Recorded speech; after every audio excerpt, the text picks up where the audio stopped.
அனைவருக்கும் வணக்கம். தமிழக வெற்றிக் கழக தலைவர் விஜய் அவர்கள் பார்த்தீங்கன்னா பிரச்சாரத்தை தொடங்கிட்டாங்க. 13ஆம் தேதி தொடங்கிட்டாங்க. நேற்றுக்கு 2 இடத்துல திட்டமிட்டபடி நடந்துருச்சு. பட் ரொம்ப லேட்டாக நடந்துச்சு. திருச்சி மரக்கடை பகுதியில் பேசியிருந்தாங்க, அரியலூரில் பேசியிருந்தாங்க, பெரம்பலூரில் பேச முடியல. அதுக்கான டைம் முடிஞ்சனால இன்னொரு டைமில் பேசுகிறேன் அப்படிங்கிற மாதிரி அறிக்கை விட்டுருந்தாங்க. அவருடைய இந்த ஒரு நாள் தாக்கம் எப்படி இருந்துச்சு? அடுத்த வாரத்தில் அவர் பிரச்சாரம் செய்ய போகிறாரு, திரும்பி வேறு பகுதிக்கு பிரச்சாரம் பண்ண போகிறார். என்ன பேசியிருக்காரு, ப்ளஸ் அண்ட் மைனஸ் இந்த வீடியோ ஃபுல்லாக பார்க்க போகிறோம். நான் பர்சனலாக போய் அட்டன் பண்ணியிருந்தோம். பயங்கரமான கூட்டம். திருச்சி பகுதியில் பார்த்தீங்கன்னா மரக்கடை பகுதியில் அந்த அளவுக்கு ஒரு பல்லாயிரக்கணக்கான மக்கள் பார்த்தீங்கன்னா கூடியிருந்தாங்க. ஏர்போர்ட்டில் இருந்து அந்த டிவிஎஸ் டோல்கேட் வர வரைக்கும் ஆகட்டும், பாலக்கரை வர வரைக்கும் ஆகட்டும், கிட்டத்தட்ட ஒரு 13 கிலோமீட்டரை 4.5 மணி நேரம் 4.25 மணி நேரம் பார்த்தீங்கன்னா கடந்து வந்திருக்கு. மெதுவாக ஊந்து வந்திருக்கு. ரோட் ஷோக்கு அனுமதி மறுப்பு தெரிவிச்சிருந்தாங்க. இந்த பஸ்ஸில் வரப்பவே தொண்டர்கள் படைசூழ ரொம்ப நின்று மெதுவாக ஒவ்வொரு ஸ்டெப்பாக மூவ் பண்ணி கிட்டத்தட்ட ரொம்ப சொன்ன டைம் 10:30 சொல்லியிருந்தாங்க. வந்தது பார்த்தீங்கன்னா 2:50 3 மணிக்கு தான் வந்திருந்தாங்க. அவங்க மரக்கடை பகுதியில் ஃபஸ்ட் டைம் பிரச்சாரத்தை ஆரம்பிச்சிருந்தாங்க. திருப்பு முனையாக இருக்கும், திருச்சியிலேருந்து ஆரம்பிச்சா திருப்பு முனையாக இருக்கும். அந்த காலத்தில் போருக்கு போகும்போது குலதெய்வம் கோயிலில் வேண்டிட்டு போவாங்க. இந்த மாதிரி ஜனநாயக போருக்கு முன்னாடி பார்த்தீங்கன்னா உங்களெல்லாம் பார்த்துட்டு வரேங்கிற மாதிரி சொல்லி ஆரம்பிச்சிருந்தாங்க. பேசிகிட்டு இருக்கும் போதே பார்த்தீங்கன்னா மைக் ஆடியோ கேட்கல, அங்கே இருக்கிறவங்களால ஆடியோ கேட்க முடியல. அதுக்கப்புறம் பார்த்தீங்கன்னா கொஞ்ச நேரம் கழிச்சு தான் அந்த ஆடியோ சரி செய்யப்பட்டு வேற ஒரு மைக்கில் பேசினாங்க. அப்போ எங்களுக்கெல்லாம் கேட்டுச்சு, இருக்கிறவங்களுக்குலாம் கேட்டுச்சு. மீடியாவில் சரியாக கவர் ஆகலை. அந்த நேரத்தில் அப்போ தான் ஒரு ஆம்புலன்ஸ் வந்துச்சு. ஆம்புலன்ஸ் வரும்போது தான் ஒரு சின்ன ஒரு இதாக இருந்துச்சு. கிட்டத்தட்ட அவ்வளோ பேர் இருக்கும்போது குறுக்க வந்த ஆம்புலன்ஸ்னால கிட்டத்தட்ட ஒரு 100 பேர் 200 பேர் ரொம்ப தடுமாறிட்டோம். அப்படி இருக்கிற சமயத்தில் அந்த ஆம்புலன்ஸ் விட்டுருந்தாங்க. இது என்னன்னா நேச்சுரலாக வந்திருந்தா ஓகே. எடப்பாடி பழனிசாமி அவர் கூட்டத்தையும் பார்த்தீங்கன்னா தொடர்ந்து ஒரு 6-7 ஆம்புலன்ஸ் வந்துச்சு. எதிர்க்கட்சி சமயத்தில் தொடர்ந்து நடக்கிறப்ப சின்ன ஒரு சந்தேகம் வருது, பின்னாடி எதுவும் சதி இருக்குமான்னு சொல்லி. ஸோ ஒரு பேக் டு த டாபிக் அவங்க பேசியிருந்தாங்க. முக்கியமான பிரச்சனைகளை அட்ரஸ் பண்ணியிருந்தாங்க. அது ரொம்ப சந்தோஷமாக இருந்துச்சு. விஜய் அவருக்கு அரசியல் தெரியுமா தெரியாதா அப்படிங்கிற கேள்விக்கு அட்ரஸ் பண்ண மாதிரி திருச்சியோட பிரச்சனையை அட்ரஸ் பண்ணியிருந்தாங்க. திருச்சியில் எந்த அளவுக்கு அந்த மணல் கொள்ளையை பற்றி பேசியிருந்தாங்க. அந்த கல்லணக்கிட்ட மற்ற ஆற்றுல திருச்சி பகுதியில் இருக்கவங்களுக்கு தெரியும். அந்த சுற்றில பகுதியில் பார்த்தீங்கன்னா மணல் பார்த்தீங்கன்னா எடுக்கிறது பார்த்தீங்கன்னா ரொம்ப அதிக அளவில் நடந்துட்டு இருக்கு. அதை அட்ரஸ் பண்ணி சொல்லியிருந்தாங்க. கிரவுண்டில் பார்த்தீங்கன்னா பயங்கர அப்ளாஸ் கிடச்சிது. தென் பார்த்தீங்கன்னா அந்த கிட்னி முறைகேடுன்னு சொல்லி கூட ஆளுங்கட்சி தரப்பாக சொல்லியிருந்தாங்க.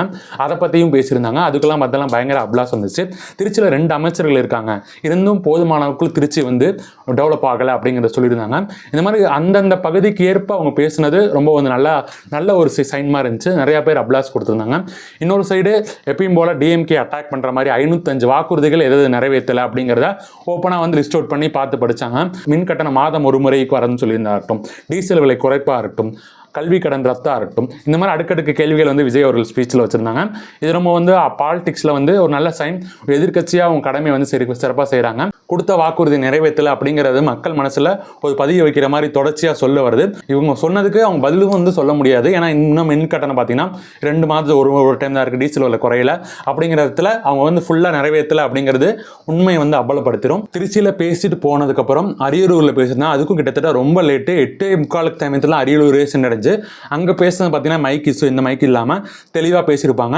டிஎம்கே டைரக்ட் அட்டாக் மாதிரி 505 வாக்குறுதி என்னென்ன நிறைவேற்றலை அப்படிங்கிற லிஸ்ட் அவுட் பண்ணிட்டு அரியலூரை பற்றி சொன்னது. பார்த்தா பணம் என்னங்க பணம், எவ்வளோ பணத்தை நான் பார்த்துட்டேன், இவ்வளோ உச்சத்தில் இருக்கும் போது எல்லாத்தையும் எல்லா பணத்தையும் பார்த்துட்டேன், அவங்க அன்புக்கு முன்னாடி எதுவுமே இல்லை, பணம் சம்பாதிக்க ஒரு வழி இல்லை, பணம் சம்பாதிக்க நினைச்சா இது வந்திருக்க மாட்டேன் அப்படிங்கிறத ஓப்பனாக சொல்லிடுது. என்னங்க பெரிய பணம் வேணுங்கிற அளவுக்கு பார்த்தாச்சு. அரசியலுக்கு வந்துதான் நான் பணம் சம்பாதிக்கணுமா என்ன? அதுக்கு கொஞ்சம் கூட அவசியமே இல்லை. நம்ம என்ன பண்ண போறோங்கிறதும் ரொம்ப பிராக்டிக்கலான யதார்த்த திட்டங்களை தான் நம்ம செயல்படுத்த போறோம். பெண்கள் சேஃப்டி, இந்த மாதிரி முக்கியமான விஷயத்தை எது செய்ய முடியுமோ அதுதான் வாக்குறுதியாக கொடுப்போம். வாக்குறுதியில் தேர்தல் வாக்குறுதி அப்போ இன்னும் டீட்டெயிலாக சொல்லுவோங்கிறத சொல்லியிருந்தாங்க. அரியலூர் பிரச்சனைகளும் பேசியிருந்தாங்க.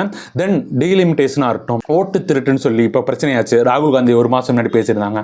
அந்த 0ங்கிற வீட்டில் பார்த்தீங்கன்னா அவ்வளோ வாக்காளர் இருக்காங்க, அது எப்படி சாத்தியம்னு சொல்லி பாசிச பாஜக, பாய்சன் திமுகன்னு சொல்லி 2 கட்சிகளையும் 2 ஆண்டு கொண்டு இருக்க கட்சிகளையும் பார்த்தீங்கன்னா கடுமையான விமர்சனம் வச்சுருந்தாங்க.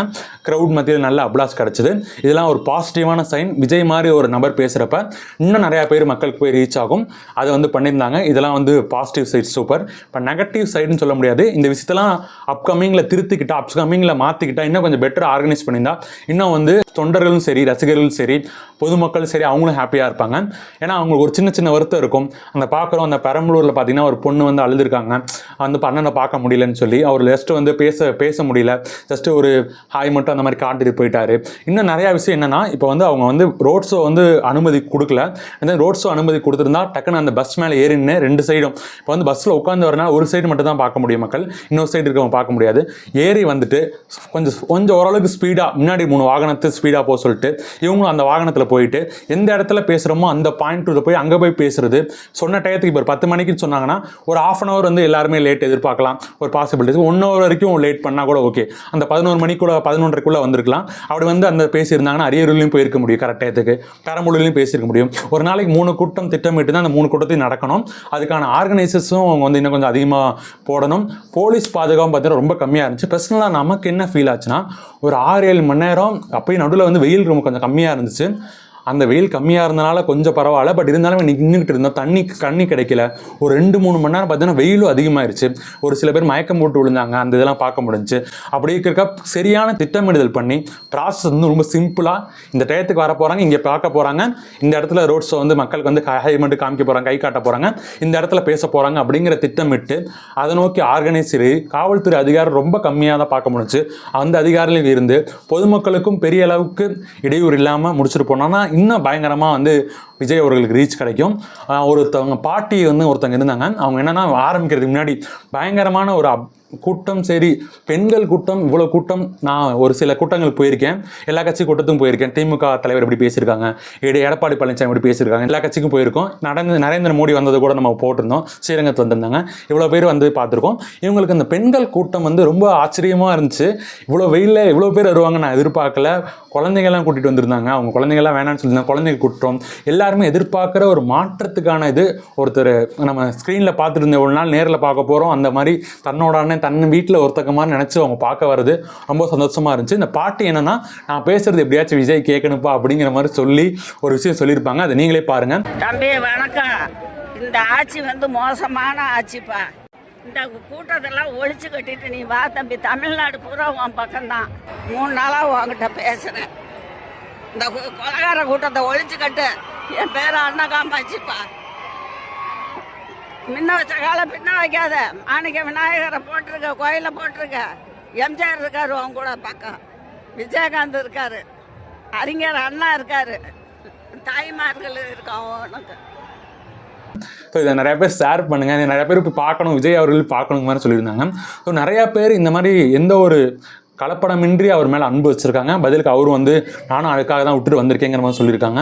இந்த 2026 தேர்தல் இந்த பிரச்சாரம் இன்னும் சில செறிமுறைலாம் செஞ்சு வர நாட்களில் பண்ணாங்கன்னா மிகப்பெரிய தாக்கத்தை ஏற்படுத்தும். மக்கள் மத்தியில் ஒரு சில கட்சிகளும் தாக்கத்தை ஏற்படுத்தி அவங்களும் கூட்டணி அமைச்சு ஒரு அணியாக செஞ்சாங்கன்னா 3வது அணி முதன்மை அணியாக வரதுக்கு 2026 வாய்ப்பு இருக்குது. திருச்சியை பொறுத்த வரைக்கும் 9 தொகுதியுமே லாஸ்ட் டைமில் திமுக தான் ஜெயிச்சிருந்தாங்க. அதுக்கு முன்னாடி கூட ஒரு சில ஸ்ரீரங்கம் மாதிரி தொகுதியில் பார்த்தீங்கன்னா ரெட்டலை ஜெயிப்பாங்க, JDMK ஜெயிப்பாங்க. ஜெயலலிதா அவர்கள் போட்டியிட்ட தொகுதி ஸ்ரீரங்கம். அதிலே 2021 இவங்க வெற்றி பெற்றாங்க. இன்னொன்று நிறையா சைடில் திருவெரும்பூர் நேரு அவர்கள் திருச்சி மேற்கு தொகுதியெல்லாம் பயங்கரமாக ஓட் டிஃப்ரென்ஸ்லையும் ஜெயிச்சிருந்தாங்க. அப்படிப்பட்ட திருச்சி வந்து திமுக கோட்டைன்னு சொல்லிட்டு இருக்க இடத்துல அந்த இடத்துல இவ்வளோ பெரிய ஹூஜான க்ரௌட், ஒரு காசு பணம் இல்லை, எல்லாரும் கிட்டத்தட்ட நிறைய பேர் ஒரு நாள் வேலையை விட்டுட்டு லாஸாக போய் போனாலும் கூடிய விட்டுட்டு அவருக்காக பார்க்க வந்தது. அப்போ நம்மளே அப்படி தான் போயிருந்தோம், நிறையா பேர் அப்படி தான் வந்திருந்தாங்க. அதை விட்டுட்டு வர்றது இந்த காலத்தில் இந்த இதில் சமகாலத்தில் எந்த ஒரு அரசியல் தலைவருக்கு கிடைக்காத மக்கள் சக்தி பார்த்தீங்கன்னா விஜய் அவர்கள்ட்ட இருக்குது. அதை எப்படி அவர் கொண்டு போகிறாரு, வரும் நாட்கள் எப்படி இருக்க போகுது, உங்களை மாதிரி நானும் பார்க்க ஆர்வலாக இருக்குது. நீங்கள் எத்தனை பேர் அந்த வந்தீங்க, திருச்சியில் பகுதியில் வந்தீங்க அப்படிங்கிறத சொல்லுங்கள். அரியலூர் பகுதியில் வந்தீங்கன்னு கமெண்ட் பண்ணுங்கள். பெரம்பலூர் மக்களும் டிசப்பாயிண்ட் ஆகாதீங்க. அந்த சகோதரி அழுதெல்லாம் பார்க்கும்போது ரொம்ப வருத்தமாச்சு. நிறையா பேர் வருத்தப்பட்டாங்க. கண்டிப்பாக திருப்பி வரேங்கிறத சொல்லியிருந்தாங்க, அறிக்கை விட்டுருந்தாங்க. கண்டிப்பாக சொன்னதாக செய்வார் அவர், கண்டிப்பாக திருப்பி வருவார். பட் அந்த பிளானிங் மட்டும் இன்னும் கரெக்டான பிளானிங் பண்ணி ஆர்கனைசேஷர் இன்னும் நிறைய பேர் கூட அவுட் சோர்ஸ் கூட பண்ணிக்கலாம். அவங்க கட்சியிலே அவ்வளோ பேர் இருக்காங்க, அவங்ககிட்டலாம் கரெக்டான பொறுப்பு கொடுத்தாலே போதும், கரெக்டாக செஞ்சுருவாங்க.